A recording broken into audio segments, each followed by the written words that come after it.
माझ्या मतदारसंघाचा उल्लेख जर केला, अनेक शिकलेली मुलं मुंबईमधल्या नोकऱ्या सोडून तिथे काजू लागवड करण्यासाठी आपल्या गावाकडे गेलेले आहेत अध्यक्ष महोदय.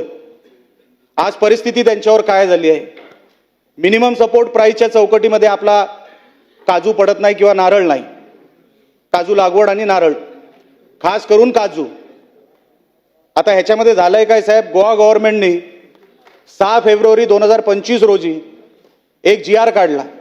बाजूला महाराष्ट्र, आमच्या जिल्ह्याला लागून गोवा राज्य आहे, तिथे अशोर्ड प्राइस म्हणून, मिनिमम सपोर्ट प्राइस नाही, अशोर्ड प्राइस म्हणून साहेब तिथे 170 रुपये रॉ काजूला देण्याचं मंजूर केलेलं आहे पर केजी.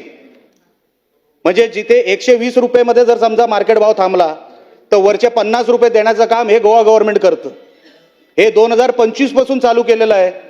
आणि आजचा जो काजू उत्पादक आहे माझ्या जिल्ह्यामध्ये, कदाचित रत्नागिरी जिल्ह्यामध्ये पण तीच परिस्थिती असावी साहेब. काजू उत्पादक हा पूर्णपणे रसातळाला गेलेला आहे, बर्बाद झाली काजूची लागवड. आता जे हवामान बदललं अध्यक्ष महोदय, त्याच्यामध्ये काजू हा शून्यावर गेला. काजू उत्पादक शेतकरी बर्बाद झाला.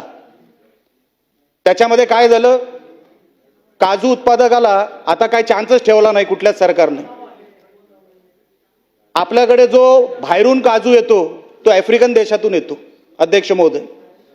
आफ्रिकन देशातून आणलेला काजू इकडच्या आपल्या कॅशू बरोबर तो मिक्स केला जातो. 164 देशांनी GI मानांकन दिलंय साहेब कोकणातल्या काजूसाठी, 164 देशांनी. तरी इकडे आपला काजू आफ्रिकन काजूंबरोबर मिक्स केला जातो, बाजारभाव तुटतो. विषय काय झाला, 2010 पर्यंत काजूवर ड्युटी 18% होती, आज ती 2.5% आली आहे. बाहेरचा जो काय एक्सपोर्टचा माल आपल्याकडे मिक्सिंगसाठी आला, काजू उत्पादक साहेब शून्यावर गेला, 0वर गेला.